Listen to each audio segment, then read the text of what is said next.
Imagine a place that tells a story spanning centuries, where culture and nature intertwine to create something truly extraordinary.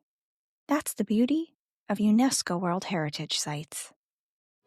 I'm Abigail, and this is Global Treasures, the podcast that covers the history, travel tips, and legends surrounding one of the 1,248 World Heritage Sites each episode. These places have been identified as having universal cultural or natural significance that is so exceptional that it transcends national boundaries and is of importance to present and future generations.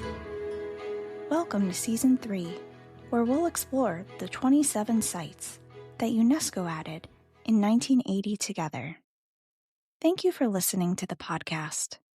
I appreciate all of your support, and you can continue to support us by subscribing at Apple Podcasts, Spotify, Podbean, or your favorite platform.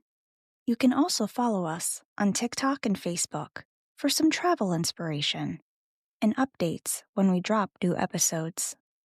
I also want to mention that I'm now blogging on globaltreasurestravel.com, so check that out for even more travel tips and to hear about my latest adventures.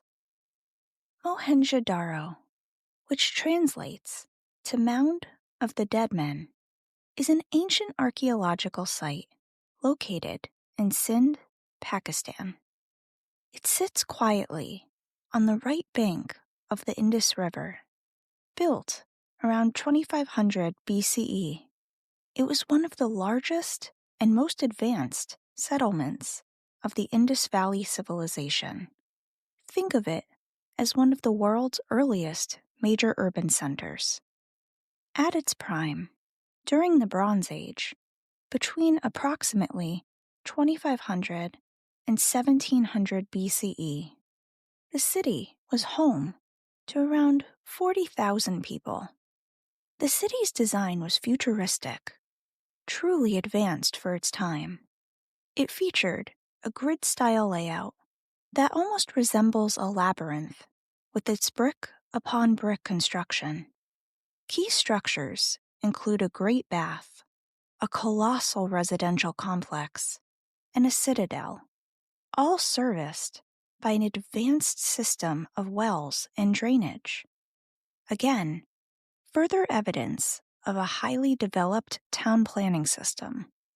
The social structure within Mohenjo-daro is also evident in its nicely sized courtyard homes, most of which had their own bathrooms and proper sanitation. This indicates the existence of a lower, middle, and upper class, as toilets were an amenity for the rich typically. Being strategically located near the river allowed for transportation and the trade of goods. This allowed the city to grow into a truly prosperous urban hub with established economic, cultural, and religious ties to other major civilizations like Mesopotamia and Egypt. It's interesting to note that the site wasn't actually discovered until 1922. Since then, extensive archaeological excavations have been conducted.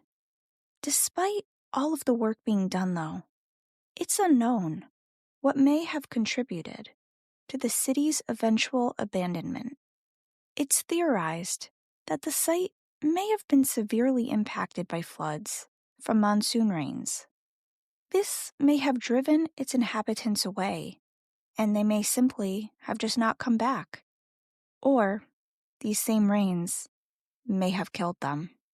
This belief stems from skeletons that were found in the streets in unusual, unnatural positions. However, this could also suggest violent deaths due to a war or an invasion of some sort. Unfortunately, circling back to the flooding I just referenced, it continues to be a significant threat even today, causing walls to collapse and posing a significant risk to the site's preservation. Currently, the main priority for conservationists is to protect the prominent Buddhist stupa.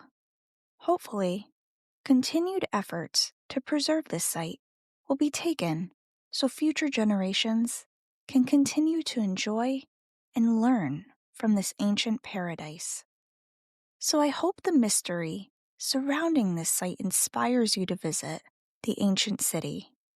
Let me give you a quick rundown to help you plan your trip. I'll be sure to include some links in the show notes, as usual, with websites that will hopefully make planning your trip a bit easier. When it comes to packing, keep in mind that the climate in this region is desert, with hot summers that can exceed 100 degrees Fahrenheit and winter lows rarely falling below 50 degrees Fahrenheit. The area receives rain primarily between late summer and mid-fall, so you may want to pack an umbrella. If going during the summer, make sure you have a hat and plenty of sunscreen.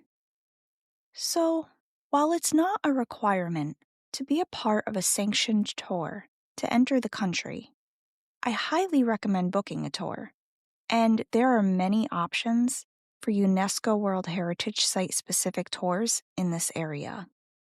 Also, keep in mind that a driver or a tour guide is essential for getting into the site itself. You can't just buy tickets on site day of, or buy tickets online in advance. Plus, a tour company often can help handle all of the coordination or logistics for you, from helping you secure your visa to sharing important tips on which vaccines you may need based on your country of origin.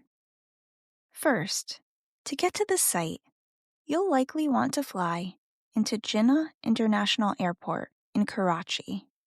Once you're there, you'll find that the official languages are Urdu and English, but it's very common to hear Punjabi spoken as well.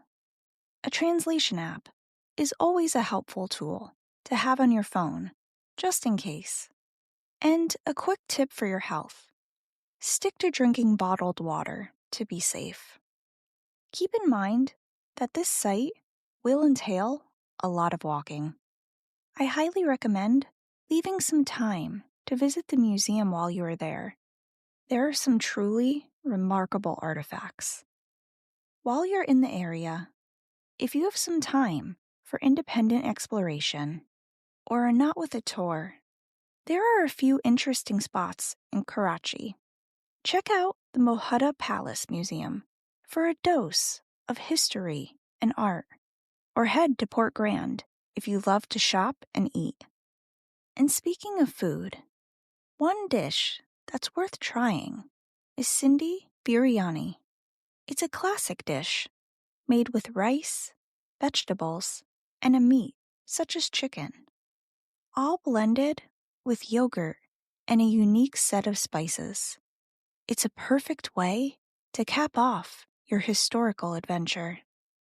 While this site may be 5,000 years old, it's remarkable to think that it took thousands for the world to uncover this ancient gem, and that even now, discoveries continue to emerge, from delicate pieces of jewelry to children's toys that once belonged to its youngest residents.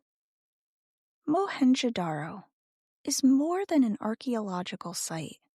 It's a place where beauty, human ingenuity, and resilience converge.